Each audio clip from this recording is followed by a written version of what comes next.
Hello everyone, it's Jaden for Student Pages. Hope you're all doing well today. Today we have a very special guest for you guys. We are here with an emerging Indian American hip hop artist. We are here with Ashwin Gane. So it's very nice to have you on today. It's going to be a very pleasant conversation, I'm sure. To get us started, can you give the people at home a bit of a rundown as to how you got into the music industry? Funnily enough, when I came into the music industry, I was known as ATG. You could say means all-time greatest, or as I like to say, means against the grain. Because that's what I try to do. I try to be against the grain, and not just be a contrarian, because I believe that's the only way to win. I'm just a guy from the Midwest suburbs, and I want to share my music with the world. It was really simple. So I was looking for any opportunity. The first opportunity that landed in my lap was, his name is Swifty McWade from D12. So if you D12 was Eminem's group, and he was a part of it. Oh, wow. Yeah, this was back in 2018. So, I produced a track, and, even back then I was kind of building my signature sound as a producer, which is classical music combined with hip hop. I call it cinematic hip hop. That's what a lot of people call it. And he said, oh, he was impressed. And he said, okay, why don't I rap on this, and I'll put it out. So that's what happened. 2018. That was my first record ever released, and that was as a producer. So that's how I got into the game, and then escalated from there. Wow. You've definitely got a very unique sound, I don't think there's many people sort of doing exactly what you do. You've got a very unique spin on the genre, I'd say. So for your latest EP then, Got It, what would you say was your creative process for that one specifically? Like, did you do anything differently or sort of the same in that way? No, it was quite different. Number one, the EP was not so much showcase my sound per se. I almost wanted it to feel like a vibe playlist. This is all about the vibes. It's all about, I want to be laid back, smooth, top to bottom. But I did use a few new techniques because, I did it later. I did it after I did records like Regret It, Twilight, and Outside, which are more of this cinematic sound that people may know me for. For God, I wanted to try a new recording process out. So what I did was I would record 5 different variations of the song to see what fits the record the best. Most of the time, we went for the laid back version the most, because that was the vibe we were going for. Because my goal with Gotta EP was to give you a playlist you can bring anywhere. Like, you're cleaning your dishes, like, I need something to play. Well, you say, well, I got it because I have the Gotta EP. So I already had a very different mindset. And it also helps that the title track is also called Got It. So for your music as well, then, it's been used in some really like huge places. So for example, films, NBA, WWE, VR games I heard as well. So how's that felt to sort of have your music be used in places like that? I'm not necessarily surprised, because I kind of design them to be, like, for example, outside, it may get placed in GTA 6. Yeah, it's a cinematic record, so because I try to make them cinematic. Maybe Hmm. not so much. God, it was a little less cinematic. It was more of the R&B, pop rap, laid back vibes. A record like an Outside or Regret It or Twilight is designed to be played in a stadium, or it's designed to be like a movie. So I'm kind of not too surprised, because I was my goal. Yeah, so the inspiration for the tracks was actually from that sort of media. I mean, yeah, no, that's a very smart way of doing things, It's like you can obviously, if you're aiming for that, you can obviously reach that. Obviously, you are American and Indian in your heritage. And as far as I understand, that's been pretty instrumental in how you developed your music as an artist. How would you personally describe that relationship then? Was there any sort of inspiration from that heritage that made its way in? What it has done is, and you know this, you know how the stereotype about Indian immigrants having a strong work ethic, I can tell you that is true. Maybe not all of them are true. Right. That stereotype is very much true.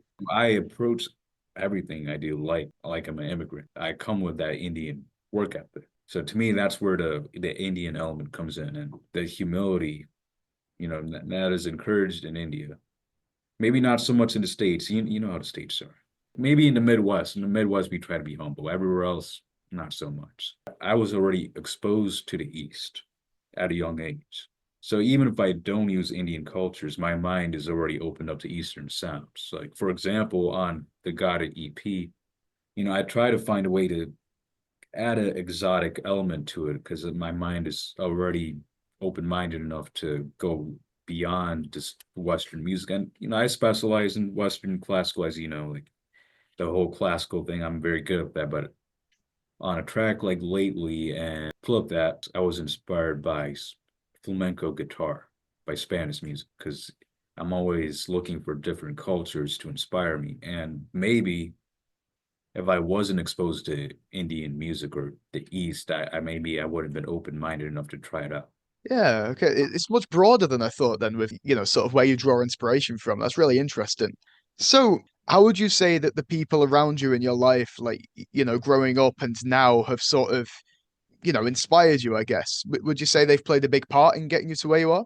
Yeah, I think my parents are definitely big believers in what I do. Like, believe it or not, my mother always told me, I don't understand why you just want to be a producer. You have the rap voice. You need to be a rapper. So you can even, Mm. she was the one who gave me even more confidence to go down that route. Especially most Indian parents won't tell their son to be a rapper, but mine did. I think it's really nice that sort of your mum was that supportive of it to the point where you wanted to do one thing and she was like, no, take it that next step, do more. It's like that's really, really quite sweet to hear actually.